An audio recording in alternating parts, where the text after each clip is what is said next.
Let's talk about testimonials. Specifically, let's talk about testimonial formats. Here's what I mean when I say that. Some types of testimonials, so written versus video versus etc., are more effective than others in terms of generating sales.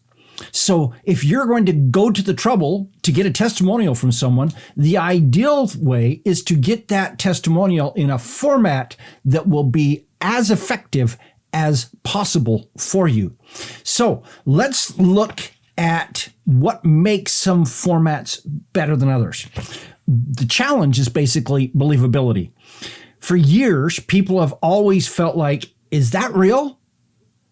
Are they faking that? Did they just write that themselves? And so what we need to do is move to formats that are harder to fake so that when people see them, they believe them. Basically, what we're going to talk about here is what testimonial formats are most believable. I'm going to start from the least believable and move up to the most believable. In other words, least effective up to the most effective here. So the least effective. Now, don't get me wrong. The least effective testimonial is better than no testimonial at all. It's just that if you can get it to be a more effective one, it'll be more effective for you, okay? So the least effective is a written testimonial. Hey, Bob's great. He made me $1 million, whatever. Well, that's good, but it can be easily faked, and so a lot of people are suspicious of them. So how can you make them better? Add someone's full name, not just their initials. Add their picture. Add what niche they're in. Why? Because then that causes people to go, oh, their picture's here. That must be a real person. And don't just use stock photography. Get their real picture. Sometimes you go to social media and you get their picture off of there, but you get their picture and then their niche tells people, oh, this is something that I might be able to identify with. Now, this second one is one that we don't see a lot, but we hear a lot in podcasts and things like that. And that is an audio testimonial. Exact same thing. It's just that they're saying verbally. How do you make an audio testimonial better? Because occasionally you will get them. Well, what I like to do is to turn it into a video with the written words showing up on the video and their picture and their name and their place and their niche and those kinds of things all showing up. So basically what you're doing is you're turning audio into visual, which, by the way, is a good way to take a written testimonial and make it more effective also. Here's one that is really interesting and really sort of cool because in many cases, it's very easy to get these, and that is screenshots from social media. So if you've got a course and you've got a Facebook, for example, forum where people are talking about it, if you can get screenshots from that, just showing that screenshot, people are used to seeing that kind of social media look, and it's instantly more believable. They feel like it's less likely to be faked. And so that's very valuable. The biggest problem with screenshots on social media is getting them big enough to actually be able to use in like a video sales letter.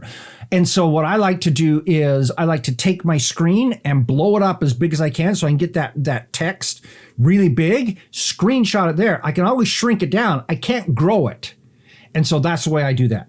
Next, and many people consider this to be the ideal, is a video testimonial. So video testimonial is great. There are some that are even better than that. I'll show you that in just a second. How to make them better. Ideally, they're face to camera so that you see, at least in part of that testimonial, them talking directly to the camera, explaining why you're so great, okay? Now, sometimes they can be a little longer and you can have some B-roll or you can show their website or something like that, but at least part of it should be face to camera. And here's another minor little thing.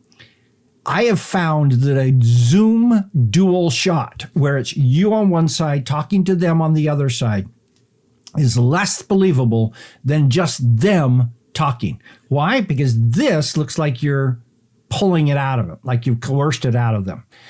Now, that may seem like a contradiction as I show the next one, which is this: a video interview case study. So that is oftentimes done with a Zoom of the two of you side by side. But what you're doing in a video interview is it's significantly longer than just a video testimonial. A video testimonial might be 20 seconds, 1 minute, something like that.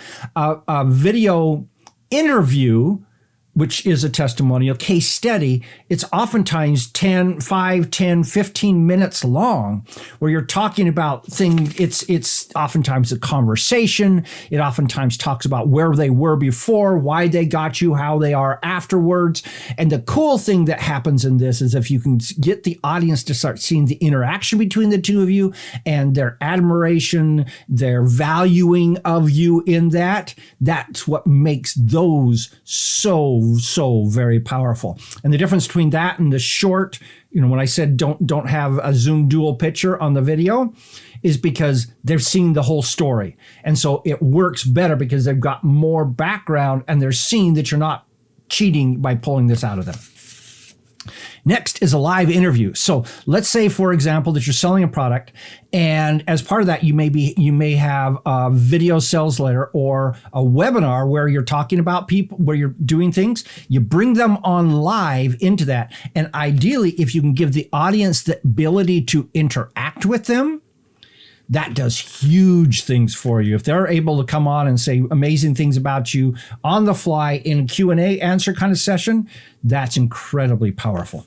And then the sort of the peak, the very best in video in testimonials is when you can get a group of buyers in a live interview. So you've got 4, 6, 8, whatever, all together, and you're interviewing them all together. Some of them are telling their stories. You let them interact with each other. People can see that admiration. People can see all the different elements, and that tends to generate this hugely powerful impression in people's mind that your program really does change people's lives. It really does create the transformation that you're promising them.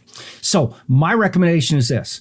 Many of you don't have a single testimonial. Many of you haven't launched anything yet, so you don't even have the ability to have a testimonial. That's great. Launch it without it, and then once you've got them, really do a great job so you can get some testimonials, and then make sure you build a system to obtain testimonials and to move them up that scale from written to audio to video to live interview case study to a group of people in a live interview case study. And as you do that, you will make your testimonials more powerful, more effective, and they will make you more money. So, and isn't that sort of what the testimonials are all for? To help you sell more in the end? So let's build systems from the ground up so we're obtaining and moving people up. Almost everybody has the problem of, I don't have enough testimonials. Well, let's go get some. What's your thoughts on this? Let me know in the comments. This is Don Crowther saying, just go do this stuff.